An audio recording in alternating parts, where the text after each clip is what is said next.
Dear students, हमने chapter 8 किया था पॉलिनोमियल्स। आज हम चैप्टर 9 स्टार्ट कर रहे हैं, linear equations in one variable. तो linear equations in one variable हम पॉलिनोमियल चैप्टर में भी लीनियर पॉलिनोमियल के बारे में पढ़ चुके हैं। अब देखिए, पॉलिनोमियल की क्लासिफिकेशन की थी हमने। पॉलिनोमियल क्या होता है? पॉलिनोमियल एक अलजेब्रिक एक्सप्रेशन होता है जिसकी पावर जो है वो नॉन नेगेटिव इंटीजर या होल नंबर होती है। वेरिएबल की power, variable has power a non negative integer और ए होल नंबर। तो पॉलिनोमियल की क्लासिफिकेशन की थी, 2 टाइप से क्लासिफाई किया था हमने पॉलिनोमियल्स को। नंबर 1 था on the basis of terms, और सेकंड किया था हमने on the basis of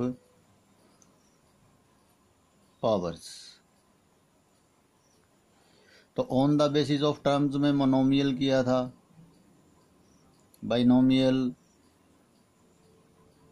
monomial single term, binomial 2 terms, फिर trinomial and so on, 3 terms. और एक किया था हमने on the basis of power. On the basis of power में लीनियर पॉलिनोमियल किया था हमने, फिर क्वाड्रेटिक किया था, फिर क्यूबिक, फिर biquadratic and so on या क्वार्टिक। तो लीनियर पॉलिनोमियल क्या होता है? जिसमें variable has highest power 1। Quadratic polynomial जिसमें variable has highest power 2। Cubic में variable has highest power 3। Biquadratic या क्वार्टिक में पॉलिनोमियल हैज हाईएस्ट पावर 4। तो लीनियर पॉलिनोमियल हम कर चुके हैं। तो लीनियर पॉलिनोमियल में वेरिएबल हैज हाईएस्ट पावर 1। यदि किसी पॉलिनोमियल को हम इक्वल रखते हैं जीरो के इक्वल रख लेते हैं या किसी कांस्टेंट के इक्वल रखते हैं, तो वो पॉलिनोमियल एक इक्वेशन बन जाती है।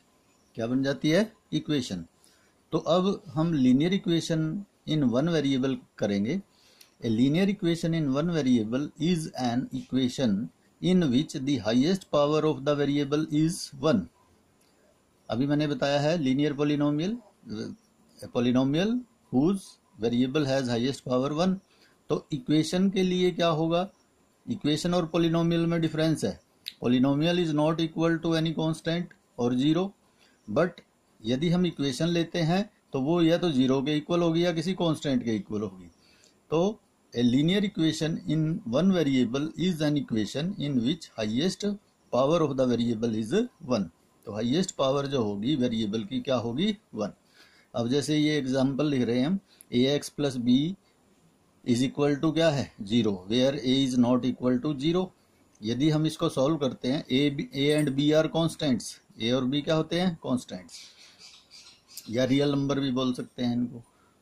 तो ax plus B is equal to क्या है? 0। तो यदि हम इसको सॉल्व करते हैं, b को इधर कैरी करो, ax is equal to b इधर आके नेगेटिव हो गया, 0 माइनस बी हो गया, और x की वैल्यू क्या आ गई हमारे पास? माइनस बी अपॉन ए। यानी x की जो वैल्यू आएगी वो सिंगल आएगी, एक ही वैल्यू होगी, एक ही सॉल्यूशन होगा ये, क्योंकि इसमें हाईएस्ट पावर क्या है? 1। तो in this chapter we shall learn to solve the equation of the type. हम इस टाइप की इक्वेशन सॉल्व करेंगे इस चैप्टर में। क्या है वो? ax plus B upon C x plus D is equal to k कोई भी कांस्टेंट हो सकता है, where a b c and d and k are numbers, x is the variable and c x plus D is not equal to 0। यानी ये 0 नहीं होना चाहिए। तो इस तरह की इक्वेशंस को हम सॉल्व करेंगे, और वो किस मेथड से सॉल्व करेंगे? क्रॉस मल्टीप्लिकेशन मेथड से सॉल्व करेंगे। तो देखिए, हम एक एग्जांपल ले रहे हैं इसके लिए। अब देखिए, ये हमारे पास एक एग्जांपल है। क्या है इसमें? Solve the equation 7y minus 5 upon 4y plus 2 is equal to 8/7। तो ये देखो, ax plus B upon C x plus D is equal to K, यही फॉर्म है। तो इसको हम सॉल्व करेंगे एंड वेरीफाई योर आंसर, और इस आंसर को क्या करेंगे, वेरीफाई करेंगे। तो ये इक्वेशन लिख ली हमने, 7y minus 5/4y plus 2 is equal to 8/7। तो हम इसको क्रॉस मल्टीप्लिकेशन मेथड से सॉल्व करते हैं। जो इक्वेशन का डिनोमिनेटर है उसको दूसरी साइड ले जाएंगे, कैरी करेंगे, क्रॉस मल्टीप्लाई हो जाएगा ही। इधर जो राइट साइड में हमें कांस्टेंट दिया हुआ है, इसके डिनोमिनेटर को इधर लेफ्ट साइड में कैरी करेंगे। तो जब हम इसको इधर कैरी करेंगे, इधर ये डिवाइड में है, उधर जाके क्या हो जाएगा, मल्टीप्लाई। ये इधर डिवाइड में है, उधर जाके क्या हो जाएगा, मल्टीप्लाई। तो 7 की मल्टीप्लाई इसको वेरिएबल क्या बोलते हैं, इस पॉलिनोमियल से हो जाएगी 7 इंटू, या इस एक्सप्रेशन से हो जाएगी 7 into 7y minus 5 is equal to 8 into 4y plus 2। तो 7 की मल्टीप्लाई 7y से भी होगी और 5 से भी होगी। ऐसे इधर 8 की मल्टीप्लाई 4y से भी होगी और 2 से भी होगी। तो 7 7 द 49y माइनस 7 5 द 35 इज इक्वल टू 8 4 द 32y 8 2 द 16। तो अब हम क्या करेंगे, ये हमारे पास आ गया, इसमें वेरिएबल्स को एक साइड कर लेंगे और कॉन्स्टेंट्स को एक साइड कर लेंगे। तो इधर 49y है, इधर 32y, 32y को इधर कैरी करो, इधर कांस्टेंट 35 है, इसको इधर कैरी कर लो। तो 49y इधर आके ये माइनस हो गया, 32y इज इक्वल टू, इधर 16 था, ये 35 माइनस है, इधर आके प्लस हो गया, प्लस 35। 49 माइनस 32 क्या आ गया, 17y इक्वल टू, इन दोनों को ऐड कर लो, इन दोनों को ऐड करेंगे तो 51। y की वैल्यू क्या आ जाएगी, इधर मल्टीप्लाई में है, 17 इधर आगे डिवाइड हो जाएगा। तो जब डिवाइड होगा तो 51/17, 17 1 द 17, 17 3 द 51, कैंसिल कर देंगे इसको। तो y की वैल्यू क्या आ जाएगी हमारे पास, 3। तो y 3 के इक्वल आ गया। अब हम वेरीफाई करते हैं for y is equal to 3 के लिए। हम इक्वेशन वही दोबारा से लिखते हैं, 7y minus 5/4y plus 2 is equal to 8/7। ये लेफ्ट हैंड साइड है और ये क्या है, राइट हैंड साइड। तो लेफ्ट हैंड साइड में वैल्यू पुट करके वेरिएबल की राइट हैंड साइड के इक्वल प्रूव करना है। तो देखिए कैसे करेंगे। तो हम लेफ्ट हैंड साइड लिख लेते हैं, 7y minus 5/4y plus 2। y की वैल्यू यहाँ भी और यहाँ भी दोनों जगह पे पुट कर देते हैं, ये 3। तो यहाँ पे देखो 7 इंटू वाई है, y की जगह 3 पुट कर दिया, माइनस 5। ऐसे ही नीचे 4 है इंटू y के प्लेस पे क्या पुट कर दिया, 3 plus 2। 7 3 the 21 minus 5, 4 3 the 12 plus 2। 21 में से 5 सब्ट्रैक्ट करो 16, 12 में 2 ऐड करो 14, तो 16/14 हो गया। ये कैंसिल होता है, 2 पे 2 8 द 16, 2 7 द 14, बस आगे तो ये कैंसिल नहीं होता। तो क्या आ गया हमारे पास, 8/7। 8/7 किसके इक्वल है, right hand side. Right hand side हमारी क्या थी, 8/7। तो ये left hand side is equal to क्या हो जाती है, राइट हैंड साइड। तो ये वेरीफाई हो जाता है कि हमने जो इसका सोल्यूशन किया है लीनियर इक्वेशन का, तो वो हमारा सॉल्यूशन सही है। इसके बाद इसकी एक्सरसाइज आती है। तो वर्कशीट फर्स्ट क्वेश्चन है, solve the following equations and verify your answer. तो हमने इक्वेशंस को सॉल्व करना है और हमने वेरीफाई करना है आंसर को। फर्स्ट पार्ट ये है, सेकंड पार्ट इधर हमने किया है। तो फर्स्ट पार्ट देखेंगे क्या है, p plus 7/p minus 6 is equal to 1/3 है। तो हम क्या करेंगे, इसको क्रॉस मल्टीप्लाई करेंगे, 3 की मल्टीप्लाई इधर हो जाएगी p प्लस 7 से, p माइनस 6 को 1 से कर देंगे। तो 3 की मल्टीप्लाई इधर आ जाएगी, 3 into p plus 7 is equal to p minus 6 को 1 से करेंगे तो p माइनस 6 ही होगा। अब इसके बाद 3 को p से भी मल्टीप्लाई कर दो और 3 को 7 से भी कर दो। तो 3p प्लस 3 7 द 21 is equal to p minus 6। अब हम p को एक साइड कैरी करेंगे, कांस्टेंट को एक साइड। तो इधर 3p है, p इधर आके माइनस हो गया, इज इक्वल टू इधर माइनस 6 है, 21 इधर आके माइनस हो गया। 3p में से p माइनस करो 2p इक्वल टू, दोनों को ऐड कर दो, दोनों नेगेटिव साइन है, माइनस 27 हो गया। तो क्या आ गया हमारे पास, 2p is equal to minus 27। p की वैल्यू क्या आ जाएगी, 2 को इधर कैरी करो, इधर आके डिवाइड में हो जाएगा, माइनस 27/2। तो p की ये हमारे पास वैल्यू आ जाएगी, p इज इक्वल टू क्या आ गया हमारे पास, माइनस 27/2। तो हम ये चेक करने के लिए कि क्या ये हमारा सोल्यूशन सही है, हम क्या करेंगे, वेरीफाई करेंगे for p is equal to minus 27/2 को 2 से। तो देखिए क्या है, हमें इक्वेशन क्या दी थी, p plus 7/p-6 is equal to 1/3 दिया था। अब देखिए ये लेफ्ट हैंड साइड है इसकी, ये लिख ली हमने p प्लस 7/p-6, p की वैल्यू पुट कर दी -27/2, यहाँ पे भी और नीचे भी। यहाँ पे एलसीएम ले लो इसका, इसके अपॉन 1 है, इन दोनों का एलसीएम क्या आ जाएगा 2, तो 2 से 2 कैंसिल, 1 पे गया, 1 की मल्टीप्लाई 27 से -27 आ गया, प्लस अब इसके नीचे 1 था डिनोमिनेटर, 2 को डिवाइड करेंगे 1 से तो 2 पे जाएगा, 2 की मल्टीप्लाई 7 से, 2 7 दा 14। ऐसे ही नीचे ले लो इन दोनों का एलसीएम, 2 आ गया, 2 से 2 कैंसिल, -27 माइनस 2 1 से डिवाइड करेंगे 2 पे गया, 2 6 दा 12, 2 की मल्टीप्लाई 6 से कर दी तो -12 हो गया। अब इनको ऐड करो, -27 में 14 ऐड करेंगे तो -13 अपॉन में 2 है, ये दोनों नेगेटिव साइन है, दोनों को ऐड करेंगे -39, दोनों का सम -39 अपॉन 2 है। अब इसको रेसिप्रोकल कर दो, 13/2 इंटू ये ऊपर 2 ऊपर चला जाएगा, 39 नीचे आ जाएगा, 2/39, तो 2 से 2 कैंसिल, 39 1 दा 13, 13 3 दा 39, तो ये 1/3 आ जाएगा हमारे पास। तो ये किसके इक्वल है, राइट हैंड साइड के, तो राइट हैंड साइड 1/3 थी, तो ये वेरीफाई हो जाता है कि left hand side is equal to right hand side आ गई। कब आ गई, जब p इज इक्वल टू -27/2 हमने इस इक्वेशन में पुट किया था। इसका मतलब हमारा जो सोल्यूशन था वो सही था।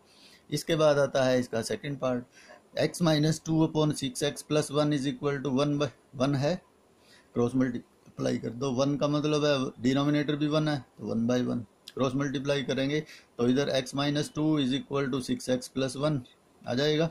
अब 6x को इधर कैरी करो, 2 को इधर कैरी करो, वेरिएबल एक साइड, कांस्टेंट एक साइड, तो x ये 6x इधर आगे माइनस हो गया, इज इक्वल टू 1 था इधर, ये 2 इधर आगे प्लस हो गया, 1 + 2 3, इसमें से x में से 6x माइनस करेंगे -5x इज इक्वल टू 3 आ गया, x की वैल्यू आ जाएगी 3/-5 या -3/5, तो x हमारे पास आ गया -3/5। अब ये वेरीफाई करेंगे x इज इक्वल टू -3/5 हमारा आंसर सही है या नहीं, तो हम वेरीफाई के लिए ये इक्वेशन लिख लेते हैं, x - 2/6x + 1 is equal to 1, तो लेफ्ट हैंड साइड लिखते हैं हम x - 2/6x + 1, x की वैल्यू पुट कर दो -3/5 - 2 अपॉन 6 इंटू एक्स की वैल्यू -3/5 + 1, तो अब इसका भी एलसीएम लेकर के सॉल्व करो, इनको मल्टीप्लाई कर लो, 6 3 दा -18/5 + 1, इनका एलसीएम 5 आ गया, 5 से 5 कैंसिल, -3 -5 2 दा 10, ये ऐड कर लो -13/5 आ गया, और नीचे इसका एलसीएम ले लो इन दोनों का, 5 एलसीएम आ जाएगा, 5 से 5 कैंसिल, -18 प्लस 1 से डिवाइड करेंगे 5 को, 5 पे गया, 5 1 दा 5, तो ये हम पहले भी कर चुके हैं। अब -13/5 अपॉन इसमें से ये सब्ट्रैक्ट करेंगे या -18 में 5 ऐड करेंगे तो क्या आएगा, -13/5 आ जाएगा, अपॉन में 5 है ही है। अब इसको रेसिप्रोकल कर दो, -13/5 इंटू 5/-13, माइनस से माइनस कैंसिल, 13 से 13, 5 से 5, तो क्या आ गया हमारे पास 1 आ गया, और हमारा राइट हैंड साइड भी क्या है 1 है, तो ये वेरीफाई हो जाता है कि left hand side is equal to right hand side, तो इसका मतलब हमारा जो सोल्यूशन है वो सही है। अब हम करते हैं थर्ड पार्ट। थर्ड पार्ट में उसी तरह से ही है, 3x/5x - 5 इज इक्वल टू क्या है -1, इसका डिनोमिनेटर 1 लिख लिया, क्रॉस मल्टीप्लाई कर दो, तो इसको 1 से करेंगे तो 3x, ये 5x - 5 को -1 से कर देंगे मल्टीप्लाई, तो ये साइन माइनस का है, ये साइन चेंज हो जाएंगे, -5x और माइनस माइनस +5, अब वेरिएबल एक साइड कर दो और कांस्टेंट एक साइड, तो इधर 3x है अकेला, 5x को इधर ले आयो, -5x को इधर आके प्लस हो गया, तो 3x + 5x क्या आ गया 8x इज इक्वल टू क्या रह गया यहाँ पे 5, और x की वैल्यू क्या आ गई हमारे पास 5/8, तो ये x की वैल्यू 5/8 जो है वेरिफिकेशन के लिए हम इक्वेशन में पुट करेंगे। तो क्या है equation, 3x/5x - 5 is equal to -1, तो लेफ्ट हैंड साइड लिख ली इसकी हमने, 3x/5x - 5, हमने x की वैल्यू पुट कर दी, x की वैल्यू क्या आई थी 5/8, यहाँ भी पुट कर दी इस जगह पे, और नीचे भी पुट कर दी 5/8, तो 3 5 दा 15/8 हो गया, ये तो मल्टीप्लाई हो गया, अपॉन 5 5 दा 25/8 माइनस क्या है 5, अब इन दोनों का क्या ले लेंगे, नीचे ले लेंगे एलसीएम, ऊपर 15/8 अपॉन में क्या था 25 - 40, अब 25 15/8 एज इट इज़ लिखेंगे, 25 में से 40 सब्ट्रैक्ट करेंगे तो क्या आएगा -15/8। अब इसका हम क्या कर देंगे रेसिप्रोकल। जब हम रेसिप्रोकल करेंगे तो 15/8 एज इट इज़, और ये ऊपर चला जाएगा रेसिप्रोकल होकर के, और 15 नीचे। तो 15 से 15 कैंसिल, 1 पे, 8 1 दा 8, 8 से 8 कैंसिल, तो हमारे पास क्या आ जाएगा -1। और ये हमारी क्या है right hand side. Right hand side हमारी क्या थी -1, और ये भी क्या आ गई हमारे पास -1। तो left hand side is equal to right hand side. इसका मतलब x इज इक्वल टू 5/8 हमने जो सॉल्यूशन किया था इस इक्वेशन का वो सही था। इसके बाद फोर्थ पार्ट आता है 2x माइनस 1 अपॉन क्या है 5x इज इक्वल टू -1/6। हम उसी तरह से इसको भी क्या करेंगे क्रॉस मल्टीप्लाई, 6 को मल्टीप्लाई करेंगे इधर 2x माइनस 1 से, और 5x को -1 से। तो 6 into 2x minus 1 is equal to -1 को 5x से करेंगे तो -5x। 6 को मल्टीप्लाई करो 2 से, 6 2 दा 12, और 6 1 दा -6 इज इक्वल टू क्या आ गया -5x। अब वेरिएबल को एक साइड, कांस्टेंट को एक साइड, तो -5x को इधर ले आओ प्लस हो गया 5x, -6 को इधर ले आओ प्लस 6 हो गया। तो 12x plus 5x is equal to 6। 12 plus 5 क्या होता है 17x is equal to 6। x की वैल्यू क्या आ गई 6/17। तो ये x की वैल्यू 6/17 हम ले करके वेरीफाई करेंगे इक्वेशन को। क्या है 2x minus 1 upon 5x is equal to -1/6 थी, ये लेफ्ट हैंड साइड है, और ये क्या है राइट हैंड साइड। तो लेफ्ट हैंड साइड लेंगे हम 2x minus 1 upon 5x। x की वेरिएबल की वैल्यू पुट कर दी हमने 6/17। तो जब x वेरिएबल की वैल्यू पुट कर दी 6/17 और -1 अपॉन में 5 इंटू एक्स की वैल्यू फिर यहाँ पे भी पुट कर दी हमने 6/17, तो कटता तो है नहीं अब आपस में। तो 2 6 दा 12/17 -1 अपॉन 5 6 दा 30/17।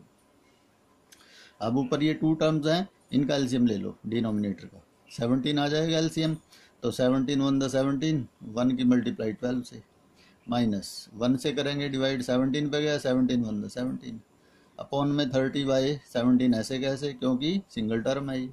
अब 12 माइनस 17 करेंगे -5 अपॉन 17, और सारे के अपॉन क्या है 30/17।